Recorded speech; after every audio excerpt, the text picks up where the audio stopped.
BCB academy মাঠের উইকেটে সাদা বলে ব্যাটিং করছেন তাইজুল ইসলাম। নিয়মিত ব্যাটিং বোলিং অনুশীলন করে থাকেন তাইজুল। অনেকের কাছে নিয়মিত ঘটনাই মনে হতে পারে, তবে আজকের গল্পটা একজন ব্যাটার তাইজুলের। ২২ গজে বোলার তাইজুলের যুদ্ধ তো অনেকেই দেখেছেন, শুনেছেন।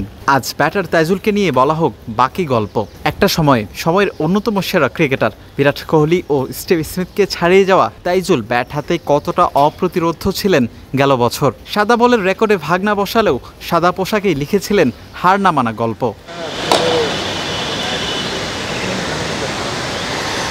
৩০ নভেম্বর ২০২৪ এই তারিখটা নিশ্চয়ই স্মরণীয় করে রাখতে চাইবেন তাইজুল। নিজের এবং দেশের হয়ে বছরের শেষ লাল বলের ম্যাচ। স্বাগতিক ওয়েস্ট ইন্ডিজের বিপক্ষে ৫০ বলে খেলেছিলেন ১৪ রানের ইনিংস, আর তাতেই রেকর্ড মিস্টার 12-এর। ৫৪০ বল খেলে কোহলি, স্মিথ, এইডেন মার্কামদের ছাড়িয়ে গিয়েছিলেন তাইজুল। সেই কোহলি ৭ টেস্টের ১৪ ইনিংসে ৫৪০ বল মোকাবেলা করেছিলেন।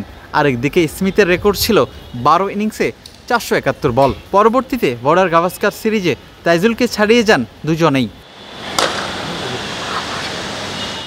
একজন টেইল্যান্ডার ব্যাটার হিসেবে ধীরে ধীরে কতটা পরিণত হয়ে উঠেছেন নাটোরের ছেলে তাইজুল, সেটা প্রমাণ রেখেছেন বহুবার। সাদা পোশাক থেকে আবারও সাদা বলের গল্পে ফিরে আসা যাক। আবারও কি লম্বা সময় পর টি-20তে ফিরছেন তাইজুল? রঙিন পোশাকে তাইজুলের জায়গাটা একরকম অনিশ্চিত।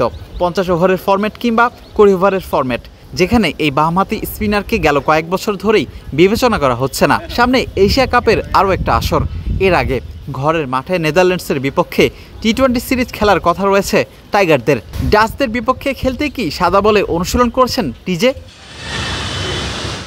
না, তাইজুল ইসলাম জাতীয় দলের জন্য অনুশীলন করছেন না।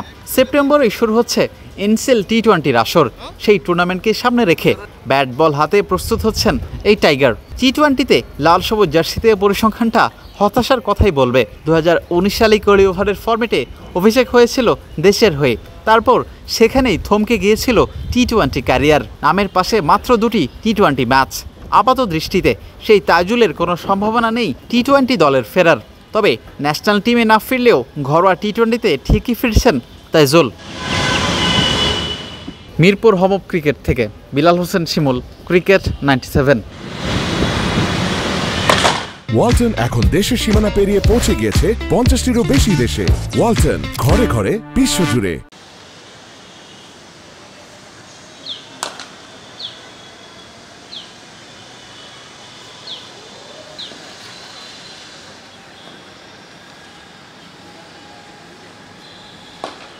Yeah.